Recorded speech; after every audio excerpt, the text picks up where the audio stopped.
வணக்கம் உள்ளாலா நேயர்களே. நம்ம இன்னைக்கு பார்க்க போகிறது ஒரு ஃப்ரெஷ் ஜூஸ், அதாவது அருகம்புல் ஜூஸ்.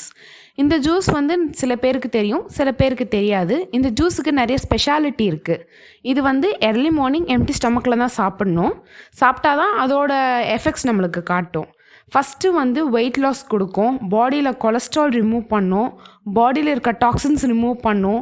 மோஷன் இஷ்யூஸ் இருக்கிறவங்களுக்கு மோஷன் ப்ராப்ளமே இருக்காது. ஒரு குட் டேக்கு ஒரு குட் ஸ்டார்ட்டான ஒரு ஜூஸ்க்கு என்னென்ன தேவை அப்படின்னு பார்த்தீங்கன்னா, அருகம்புல் ஒரு கட்டு, உப்பு ஒரு சிட்டிகை, சீரகம் ஒரு ஸ்பூன், தண்ணி.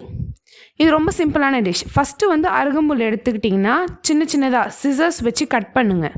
அந்த கிராஸை சிசர்ஸ் வச்சு கட் பண்ணிவிட்டு நல்லா வாட்டர் வாஷ் ஒரு 2 to 3 டைம்ஸ் ரின்ஸ் பண்ணி வாஷ் பண்ணிக்கோங்க. வாஷ் பண்ணிவிட்டு அதை அப்படியே ஒரு மிக்ஸி ஜாரில் ட்ரான்ஸ்ஃபர் பண்ணிவிடுங்க. அதை ட்ரான்ஸ்ஃபர் பண்ணிவிட்டு ஒரு ஸ்பூன் சீரகம் போட்டு 1/2 டம்ளர் வாட்டர் ஊற்றி நல்லா அரைங்க. என்னன்னாலும் அந்த கிராஸ் நல்லா கிரைண்ட் ஆகாது, ஆனால் அதோட எக்ஸ்ட்ராக்ட் நல்லா அந்த வாட்டரில் மிக்ஸ் ஆகிடும். நல்லா வடிகட்டிட்டு இன்னும் ஒரு டம்ளர் தண்ணி அந்த ஜூஸில் ஆட் பண்ணி ஒரு பிஞ்ச் ஆஃப் சால்ட் போட்டு மிக்ஸ் பண்ணி டெய்லி 1 டம்ளர் குடித்தா நல்ல எஃபெக்ட்ஸ் தெரியும். உங்களுக்கு ஒரு 1 வீக்லேயே உங்களுக்கு பெட்டர் ரிசல்ட்ஸ் தெரியும். இப்போ நம்ம சேனலில் நீங்கள் புதுசாக பார்க்குறவங்களா இருந்தீங்கன்னா நம்ம சேனலை சப்ஸ்கிரைப் பண்ணிவிடுங்க, பெல் பட்டனை கிளிக் பண்ணி ஆல் செலக்ட் பண்ணிவிடுங்க. இந்த வீடியோ உங்களுக்கு கண்டிப்பாக பிடிக்கும், ரொம்ப யூஸ்ஃபுல்லான ஒரு வீடியோ இது. ஸோ மறக்காமல் லைக் பண்ணுங்கள், கமெண்ட் பண்ணுங்கள், ஷேர் பண்ணுங்கள். நல்லா stay home, stay safe and stay